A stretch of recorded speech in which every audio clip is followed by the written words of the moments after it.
this thing while you're still breathing.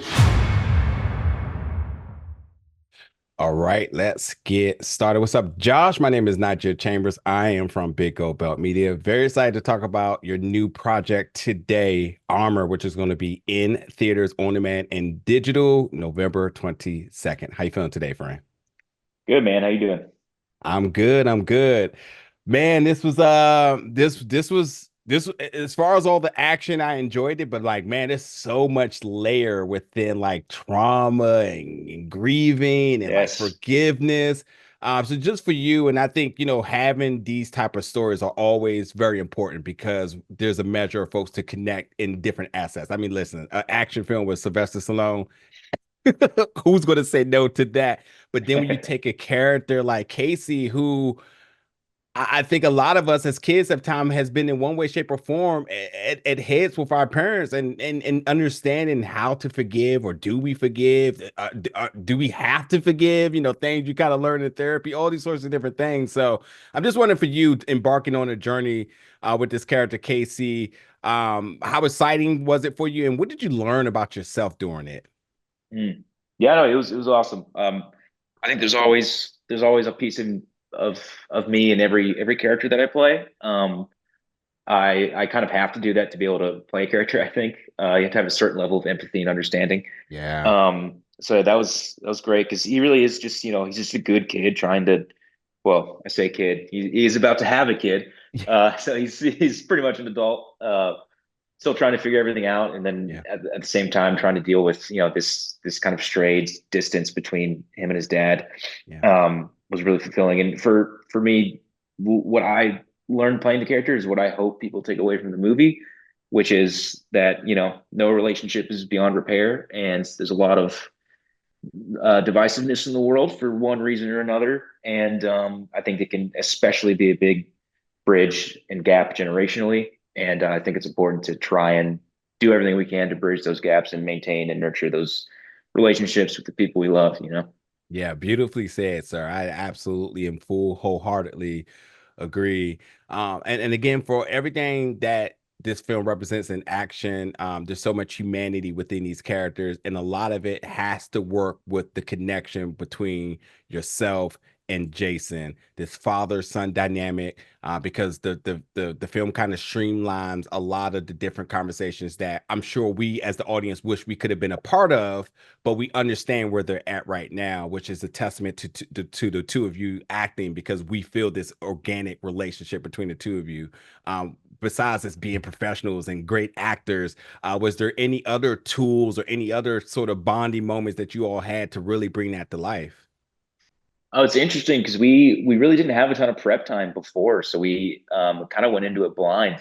Uh, but it kind of works, right? Because it works. We're not supposed to have this Right, explosive right. chemistry or anything. So it was kind of good that we entered it with kind of that just unsure nature between us, and we kind of figured it out as we went. Yeah. So we were really following the arc of the characters as actors and actual people. So it Yeah. was a happy accident. Yeah. I like that.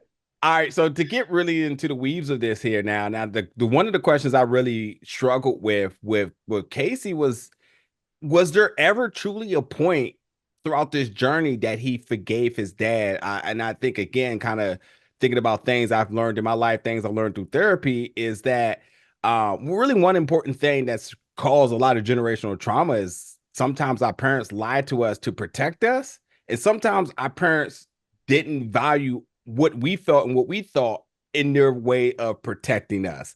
And we see at very crucial points through Casey's life where his mother kind of told his father things, and that ultimately was like the worst form of karma instantly. And then there's also points where, Casey asked about his sobriety, and it wasn't until there was a life and death situation that he felt that I need to be honest about that, which is still detrimental to one in their rehabilitation journey.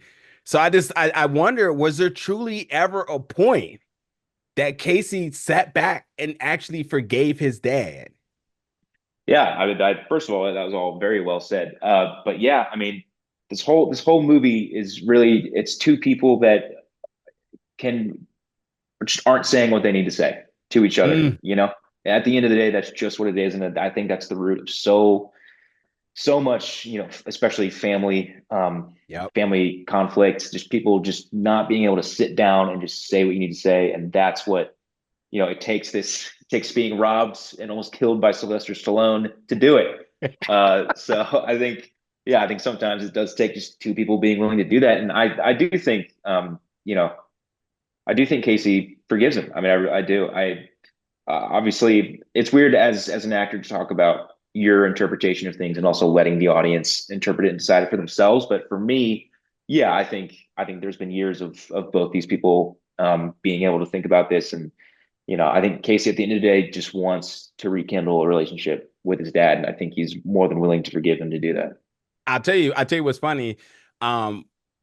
As somebody who owns an outlet and has a platform and my audience, we love when actors get to sit there and either fantasy book or give their perspective as self against their character. I mean, I think that's why they turn into these interviews, because they want to hear perspective about the person who's walking the journey, you know? So I love to hear it. Now you touched on something else I was super interested. Now, Rook is a guy who is very firm on his morals. And at a point, we see him go against that because he made one declaration in all of this. Those two lives, they matter. They do not die. I do not kill. I am not a murderer. But we see at a very pivotal point that he decided that killing was for the betterment of things. I'm curious about what you think, either as the actor or as the fan or of the project. What do you think it was about Rook that made him come off of this sort of stance on not killing in order to preserve the others? Do you think there was a measure of inner redemption for himself? Do you think he looked at this father's son and felt inspired or some sorts? Like, what do you think what made him ultimately did what he did? Yeah, I think Rook is a guy he's one of those people that just has their rules of the world, and they're very principled and they just follow that structure. And I think with Rook, it's no different. And I think with the conflict with him and Smoke, who is played by Dash Mihawk, it's incredible. I think that really tests that aspect of Rook's character. And you know, at the end of the day, I guess I don't know if we can spoil it or not, but hopefully does or doesn't stick to his principles from it. But yeah, I think it's funny. I mean, you make good points. I never thought about that until you said it, but he's really tested with his own conflict and worldview just as much as we are in this situation. So it's really cool. One thing I learned from this film, it seems like everybody gets to change their heart when they catch a bullet of some sort. Yeah, it's like everyone's got a plan. It's like a hit in the mouth. You know, same thing. You know, in these type of films, you know, it's always an importance of weapon safety, stunt training, and coordination, and so on.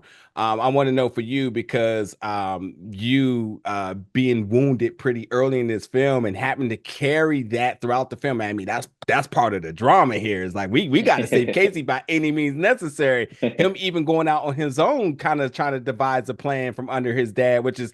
I loved it. I absolutely loved these moments. Also feeling very claustrophobic as well too, like in the trenches with you. Just talk about the stunt work, the safety on set, and then ultimately having to portray this injury for the duration of your filming. Yeah, the set was very safe. I mean, even with the guns, it was just CO2 canister guns, you know, which I played with growing up, so very safe. And everyone, you know, there's been a lot of, you know, there's accidents in recent history that have made the news, and I think everyone was very aware of that, and everyone's very cautious. And I think that kind of resonates throughout the industry as a whole when tragedies like that happen. So yeah, everyone was very safe. It was a good shoot. As far as bringing that intensity, that was as far as stunt work and action work, that was my stunt action work, was just keeping that level of intensity throughout the whole shoot was way more exhausting than I thought it was going to be. I mean, even when I did the self tape for my first audition for it, it was a scene where we like just get into the back of the truck when we just get attacked, and I'm breathing really heavy, and I'm you know, having to exert all this pain. And after each take, I was doing it with my brother, and I was like, give me a minute, because I gotta calm down, because I get so lightheaded after each take, just almost passing out. from doing all this yelling and stuff. So it was a test, but that's what it's all about. Yeah, fantastic job here. Now you did mention your colleagues. We talked about Jason Dash.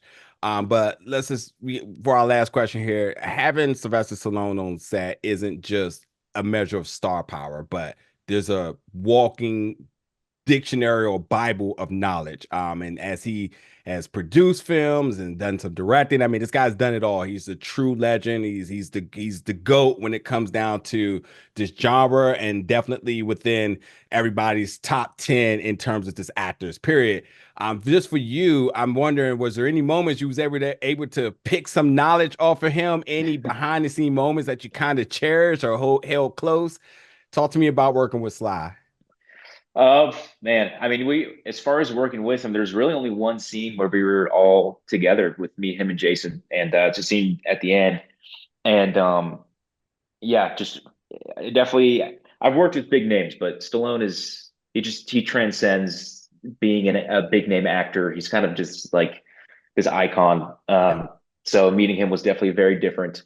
But yeah, just watching him operate on set was, I mean, he was super easy to work with. He was like, all right, what am I doing? Where's your camera? All right, so if you're doing that, that means I'm looking over here, and just like boom, boom, boom, just could do it in his sleep. So it was really cool to watch. I obviously wish I had more time to get to know him and pick his brain, but I'm just grateful for the time that we did have, you know. Yes, sir. Yes, sir.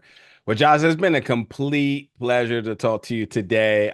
Congratulations on this film. This was definitely a fantastic watch. The world will get to check out Armor in theaters on demand and digital November 22nd. I really appreciate the time today.